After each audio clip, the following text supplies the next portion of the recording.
Hi everyone, me again. This week I'm going to talk a bit about the pelvic floor and what's usually called the core. So our rectus abdominis muscles, our obliques.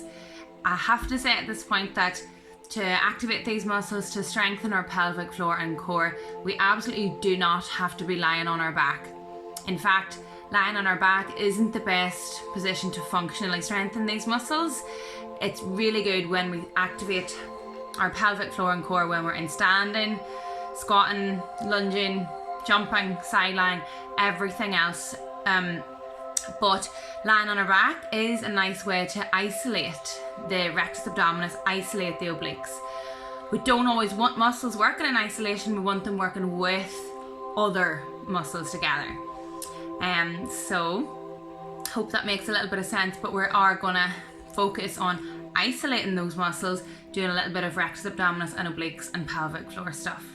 So flip this around.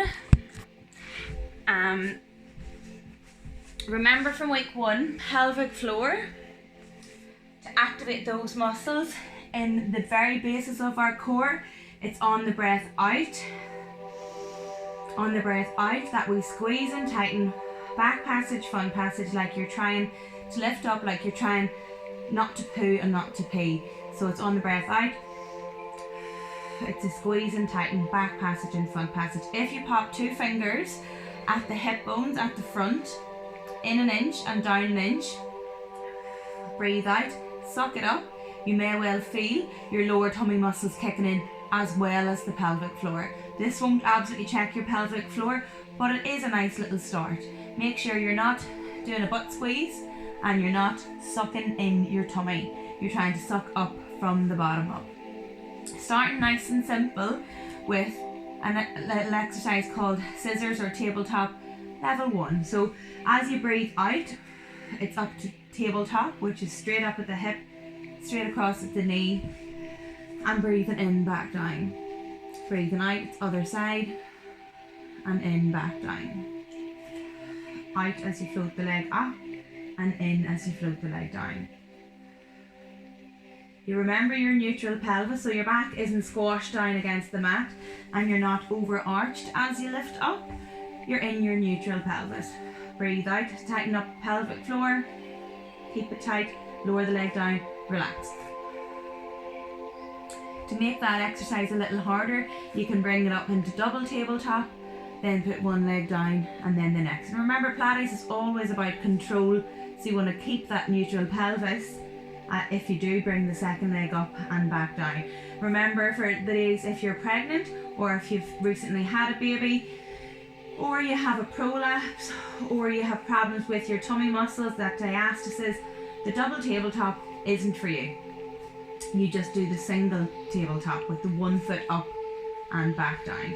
Double tabletop, keeping the pelvic floor up, is from here. Harder again, isolating these muscles and working them a little bit more. We keep the legs in double tabletop and add in single taps. Breathing in and down. If you're keeping up here, of course you have to keep it all sucked up, as I say.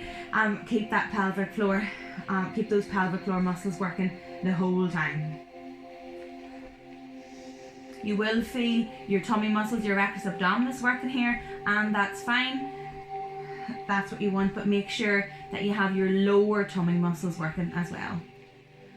And finally, you can bring your head and neck and your breastbone up, and you can keep going in your tabletop as well.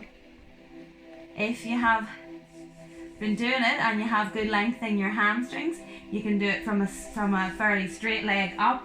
You pull the leg up, swap it over,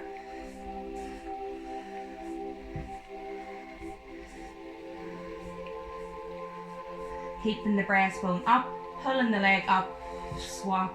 So as one leg goes up, the other goes down. And then when you want to rest, you pull the knees in and hug them up. Take the weight off those muscles. Stand down here for another little minute with an oblique crunch. Knees bent, feet onto the floor, neutral pelvis, We'll go with left elbow coming up and across towards the right knee. This hand reaches down. Stay along with this hand. Keep your shoulder blade down. It's not up, it's down. Remember, keep this space between your chin and your chest. Don't pull it down, keep it up and back down. You're trying to get this shoulder blade off the mat and down. It's up and across, reach and back down. You try to breathe out as you go up and in, back down. Out, going up and in, back down. Change it to the other side, of course. Doing some reaching the other shoulder blade off the mat, elbow going across to the opposite knee. You can make it harder. You can have this leg straight and this arm straight behind, and as you come up, you're going up, up, up and across and reaching towards your toe, and then coming back down. Sorry, I haven't left myself enough room. Up and across, and you're going back down. So that's up, still keep this space, and across and go back down. From here, remember, you know, we can go onto our back, but we don't have to be. There are loads we can do in our back. Anything that involves lifting a leg up or two legs up or the upper trunk up off the mat will activate these muscles. But especially with me, with my pelvic floor interest, I always want particularly women to keep the pelvic floor engaged when they're doing any of the above. Let's not forget side plank is a great one, as is forward plank, for our side muscles, our obliques, our rectus, on the ankles or onto the knees. And the added benefit of our side plank is, of course, we get to kick in the shoulder as well, so it's not just in isolation, it's shoulder working as well, and we get glutes. From side plank, knees or ankles again, we can go on to our forwards plank. Shoulders strong, shoulders slightly pulled back and down, neutral pelvis onto the ankles, or we can go on to the knees. And then, of course, do it on one side, we can flip it around and do it onto the other, working the obliques, the rectus, also working the back muscles and the shoulders. Another great one here is just our simple push-ups, where we're coming down and back up. Yes, it's going to work shoulders, but once we have good alignment and keep our position through the pelvis, then we'll be kicking in the tummy muscles and the back muscles.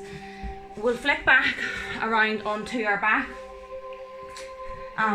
Another little Pilates exercise here is what we call a one leg circle. So one leg is down onto the mat and one leg is up. This leg that's up, we try to move the hip in a circle. So you're trying to move the hip in a nice slow controlled circle around as you breathe in and out. And the leg that's bent up with the foot onto the ground doesn't move. So you go 3, 4 or 5 circles in one way, then stop and then circle them in the other. And you'll notice that the pelvis is not rocking, pelvis stays steady, and it's the hip that moves.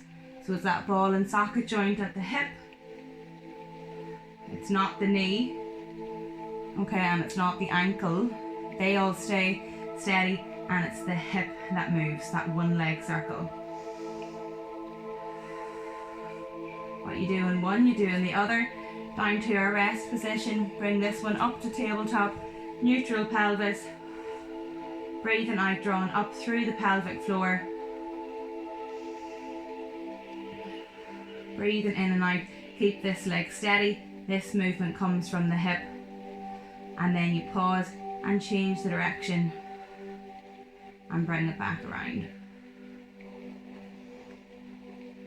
One leg circle, so one leg staying steady, the other leg, the movement is coming from the hip. All the time neutral pelvis and keeping drawn up through the pelvic floor as well. For a little break, from isolating here, we can do our shoulder bridge, which most of you will know, squeezing the glutes, tucking the tailbone under and rolling up, because to be up here and to be strong and straight through here, we have to be on at the front, the sides and the back, and then it's bone by bone back down. So you're coming up, holding it up, and then bone by bone back down.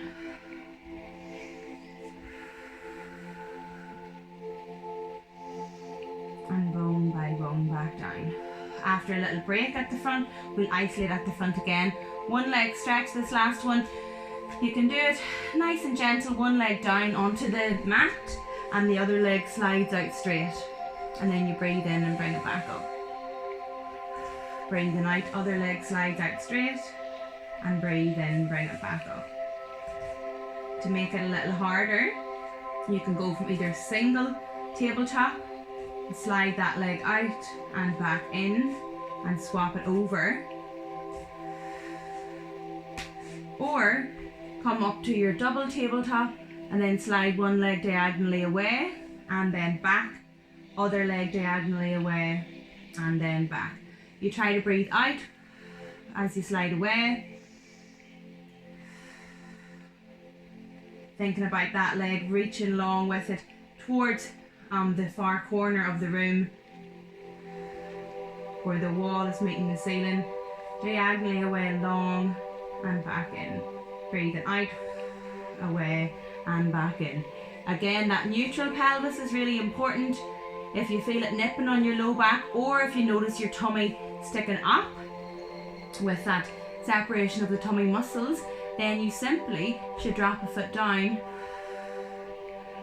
and do one of the variations, one of the one leg stretch with one foot down onto the ground. So this or this, because what we don't want is overworking those little muscles in the low back or overworking the tummy muscles to cause them damage.